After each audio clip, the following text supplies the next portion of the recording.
when you start looking at the numbers, this country produces more food than every country on the planet, but we also waste more food than all the countries put together. So this is what food waste looks like, and this is a $400 billion problem. We invest $400 billion doing this. When there are kids going hungry every day in America, there is no reason why that should happen. So my husband and I decided to build a platform called Foodstream Network. What it does is it puts together, it connects people that need food and people that have food and people that can enable the transaction or the transportation so that we can get the food to the people that need it most as quickly as possible. When we started looking at the numbers, we realized that this is actually a massive opportunity. We decided that we were gonna play around with subscriptions, transaction fees, and tax credits. And when we put the numbers together, we saw that if we go after 1 million users, we can generate up to $26 million in 5 years. The market opportunity is massive. If we just focus on 1 million users, we generate 26 million, but then if we focus on 1 million organizations in this country, we can generate up to $1 billion. This is an old traction, so I apologize. I'm gonna give you the current traction that we've had. Impact to date, we've moved 388 tons of food across New York City. 57,000 families have been fed. 620,000 meals have been possible. 750,000 pounds of food have been distributed through Foodstream Network, and with a retail value of $5.6 million. 30 seconds. Our goal is to create the global AI food matching platform, and our team has over 9 decades working in building SaaS technology, building communities, and working in technology. And one of our board of advisors had built a platform that was grown to 75 million users. We hope you guys will join us. Thank you.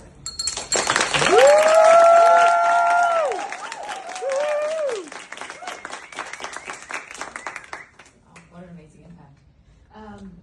Tell me more about the business model and who the ICP, who the customer you're selling to, and what's their type of budget and procurement process. I'm curious about that. Yeah, definitely. We realize that community-based organizations are the ones, especially now with all the problems that are happening with legislation, they're the ones that need this the most. These are organizations that feed all kinds of members, clients. So they're the ones that are actually paying to be on the platform because they have access to tons of food access, or we provide them tons of access to food. So they're the ones that are paying to be part of this. Can you talk more about these 3 streams of revenue? Yeah, so we weren't sure how we were going to make money because we weren't looking at this originally as a business, to be honest with you. We were just tackling a real problem. My husband and I come from a different background, which is eventually what made it, was a competitive advantage for us because we were looking at things totally different. So when we started looking at a subscription model, we realized that we had to get somebody to pay us, and then we got CEOs to start paying us. That was validation number 1. Then we realized that we're calling it when we started putting like all the users together, we were calling it a connection collaboration platform.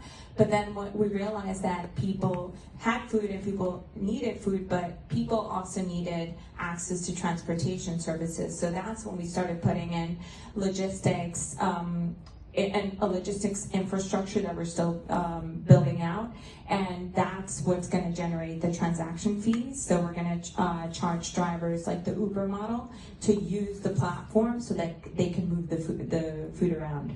And then the tax credits. So people don't really know that if they save food, if they rescue food, they can actually get paid for this. A lot of supermarkets don't know this, and it's cheaper for them. They think it's cheaper for them to throw the food out than to rescue it. So that's how we came up with those 3.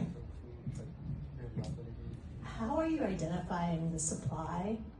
And this is 2 questions, sorry. And is this a model that you can replicate in other cities? 100%. And when you say the supply, because we are a multi-sided platform, are you talking about the donors of the food? Yeah. Okay, so this has been the challenging part because, actually no, I take that back.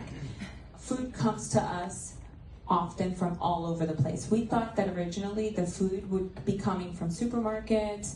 We thought that the food would be coming from restaurants, local food retailers, but now we're finding out, true story, 2 seconds. Last week we got a call, a truck had over 10,000 frozen meals. They said, we heard about Foodstream, you guys rescue food. We're delivering these meals to a food retailer I can't name. They won't take the food because it's 10 degrees off. Our refrigeration system just broke an hour ago, but we can't return the meals because they're like, oh, we sold the meals. So what can you guys help us? The first question we ask is, what's your zip code? We connect them to 12 food pantries, a coalition of food pantries. Within hours, those 10,000 frozen meals were rescued and delivered to communities in need.